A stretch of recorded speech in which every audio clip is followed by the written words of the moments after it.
నమస్కారం. మీరు చూస్తున్నారు పూజ టీవీ. నేను లలిత సహస్ర. కాలభైరవ. ఈ మధ్యన కాలభైరవ గురించి మనం చాలా సార్లు వింటూనే ఉన్నాము. కాలభైరవ అష్టమి గురించి కూడా ఎంతోమంది జ్యోతిష నిపుణులు ఈ పూజ చేసుకోవాలి, ఈ అష్టమి యొక్క ప్రత్యేకతలు ఇవంతా కూడా మనం మాట్లాడుకుంటున్నాం కదా. అసలు ఏంటి కాలభైరవ విశిష్టత, దీని ప్రత్యేకతలంతా కూడా మరి మనకి ఈ విషయాలు తెలియడానికి ప్రస్తుతం మనతో పాటు ఉన్నారు ప్రముఖ జ్యోతిష వాస్తు నిపుణులు, అలాగే గాయత్రి ఆస్థాన పీఠాధిపతులు బ్రహ్మశ్రీ ఇటికిరాల సుబ్రహ్మణ్య శర్మ గారు. నమస్కారం గురుగారు. నమస్కారం అమ్మా. గురుగారు, కాలభైరవ అష్టమి అనేది ఎందుకు అంత ప్రత్యేకత సంతరించుకుంది? అంతేకాకుండా ఈ కాలభైరవ అంటే శివుడికి అనుసంధానంగా ఉన్నటువంటి భగవానుడే కదా, ఏంటి ఈ సంబంధం అవి వివరిస్తారా? తప్పకుండానమ్మా. ముఖ్యంగా కాలభైరవుడు అంటే ఎవరంటే కనుక మనం కాశీ వెళితే బాగా అర్థమవుతుంది. కాశీ నగరానికి క్షేత్రపాలకుడు కాలభైరవుడు. చాలా విశేషమైనటువంటి శక్తివంతమైనటువంటి స్వరూపం కాలభైరవ స్వామి. అయితే కాలభైరవ అష్టమి రోజున కనుక ఎవరైతే ఈ కాలభైరవుడు పూజిస్తారో వాళ్ళకి ఎన్ని రకాల దోషాలు పోతాయంటే అంతులేదు. చాలా రకాల దోషాలు పోతాయి. కాలభైరవుడు సామాన్యుడైతే మాత్రం కాదు, చాలా పవర్ఫుల్. అందులో కలియుగంలో కాలభైరవ పూజ ఇన్స్టెంట్గా పనిచేస్తుంది. చాలామంది చూడండి, ఏదైనా మనం పూజ చేస్తే వెంటనే ఫలితం రావాలి కోరుకుంటారు. అలా ఫలితాన్ని ఇచ్చే దేవుళ్ళలో సత్యనారాయణ వ్రతం, ఇలా కొన్ని వ్రతాలు ఉన్నాయి. అలాంటి దాంట్లో కాలభైరవ పూజ ఒకటి చాలా స్పెషల్.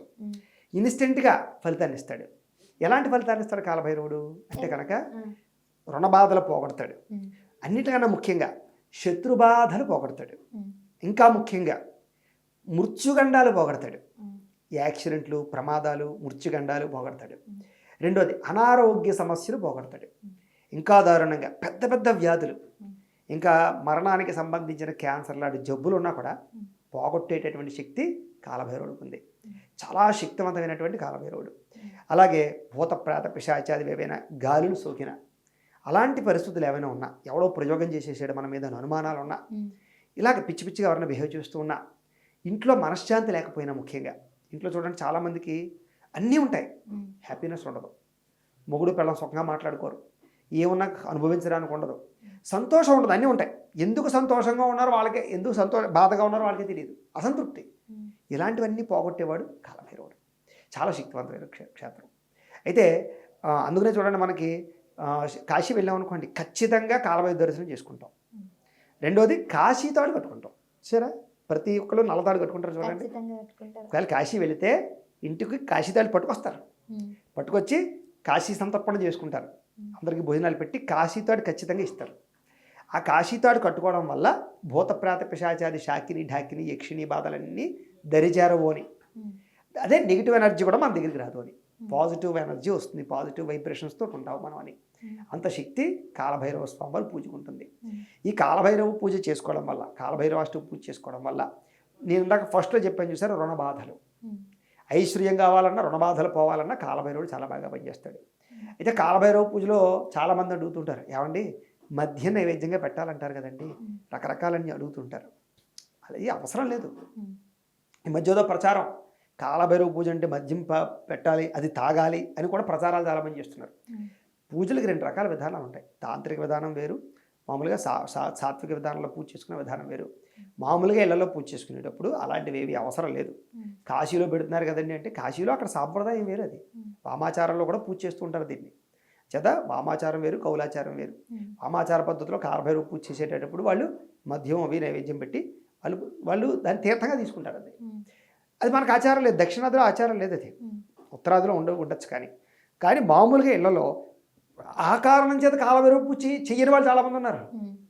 చేయకూడదట కదండి, మధ్య నైవేద్యం పెట్టాలి కదండి, మామూలు వాళ్ళు పూజ చేయకూడదు కదండి, ఇలాంటి నానుడు చాలామందికి ఉంది. అపోహ, ఏహి కాదు, అసలు సంబంధమే లేదు అసలు.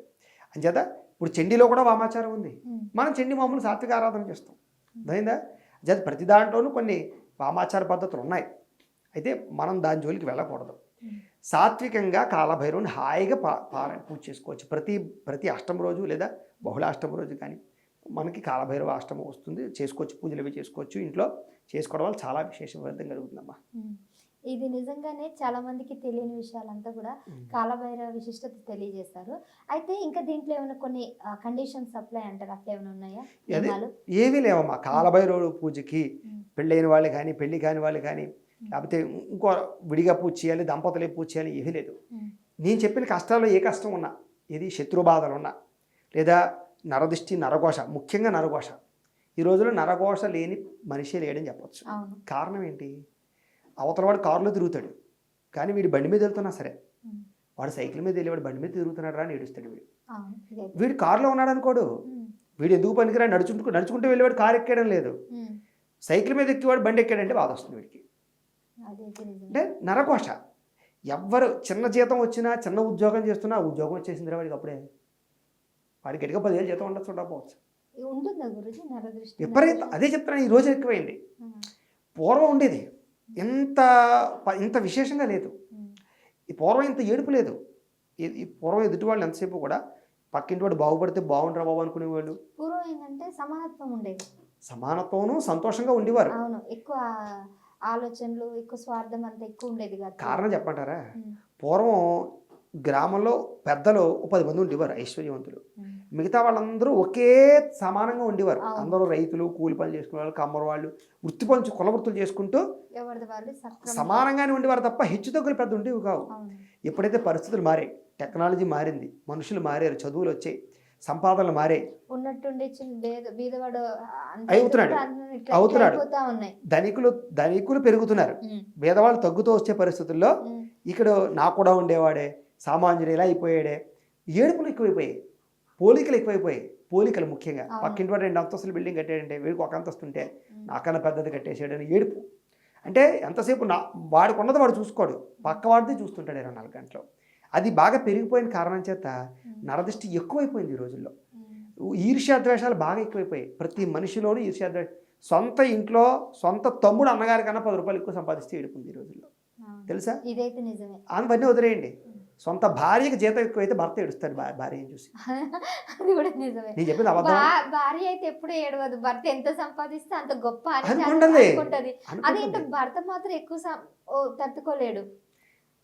ఇలా అంటే అనుకున్నాను అంటారు, కానీ ఇలాంటి వాళ్ళు కొన్నారు. కొడుకు ఎక్కువ సంపాదిస్తే తండ్రి ఏడుస్తున్న రోజులు ఇప్పుడు వచ్చాయి. నమ్ముతారా? నేను వింటాను, నాకు రోజు ఫోన్లు వస్తాయి కాబట్టి. చాలా మంది మహానుభావులు అందరూ కొడుకు ఎవడన్నా ఏడుస్తాడే చెప్పండి? అదేంటంటే ధర్మ విరుద్ధం. అది నిజంగా ధర్మ విరుద్ధమే కదా. అంతే కదా. నిజంగా బాగుపడాలని, పెద్ద కోట్లు సంపాదించాలని కోరుకుంటాడు, గర్వంగా ఫీల్ అవుతాడు. నేను సాధించలేదు, కొడుకు సాధిస్తే హ్యాపీగా ఫీల్ అవుతాడు. అలాంటిది నాకన్నా కొడుకు ఎదిగిపోతున్నాడని ఏడిచే మనుషులు మాటలు నేను వింటుంటే, ఎవరో ఫోన్ చేస్తారు కదా, మా అబ్బాయి అండి ఇలా ఉండేవాడు, ఇలా అయిపోయాడండి, నేను అదికన్నా నా వ్యాపారం డౌన్ అయిపోయిందండి. అయ్యో, నేనైతే ఫస్ట్ టైం వింటున్నా. చెప్తాను అంటే మేము విన్నప్పుడు మాకు ఆశ్చర్యం కలుగుతుంది. ఈ మధ్య 2-3 సంవత్సరాల నుంచి ఇలా అంటే ఇలా ఉంది పరిస్థితి. ఇంట్లో కొడుకు ఎదుగుతుంటే ఏడవలేదు, నా ఏడుస్తున్న పరిస్థితి వచ్చేసింది. దీన్ని బట్టి నరదృష్టి లేకుండా ఉంటుందంటారా ఈ రోజుల్లో? వింటుంటే మాకు ఏం మాట్లాడాలో తెలియట్లేదు, అలా ఉంది పరిస్థితి. నిజంగా చాలా దరిద్రం. రోజులు అలా తయారైపోయి. కాబట్టి నరదిష్టి దారుణంగా ఉంది ఈ రోజుల్లో. ప్రతి మనిషికి కాలభైరవ పూజ అవసరం ఈ రోజుల్లో చెప్పాలంటే. చేత దాన్ని తట్టుకునే శక్తి కాలభైరవుడికి మాత్రం. ఇంట్లో సింపుల్గా చేసుకోవాలంటే సింపుల్ పూజ 10 నిమిషాల పూజ ఉంటుంది చక్కగా. ఇంట్లో కాలభైరవ పూజ విధానం పుస్తకాలు ఉంటాయి, అలా చూసి చేసుకోవచ్చు. లేదా మాలాంటి వాళ్ళు వీడియోలు ఉంటాయి యూట్యూబ్లో చూసి చేసుకోవచ్చు. కాలభైరవుడి ఫోటో ఉంటుంది, చక్కగా పెట్టుకుని. దానికి ఏమీ అవసరం లేదండి. కాలభైరవ పూజకి పెద్ద పెద్ద బీభత్సంగా ఏవేవో వస్తువులు తెచ్చేయాలి, అవేమి నమ్మద్దు. చక్కగా మారేడు దళాలతో పూజ చేయొచ్చు, తెల్లపు అక్షతలతో పూజ చేయొచ్చు, లేదా మీకు ఏమీ లేవు పుష్పాలతో పూజ చేయొచ్చు.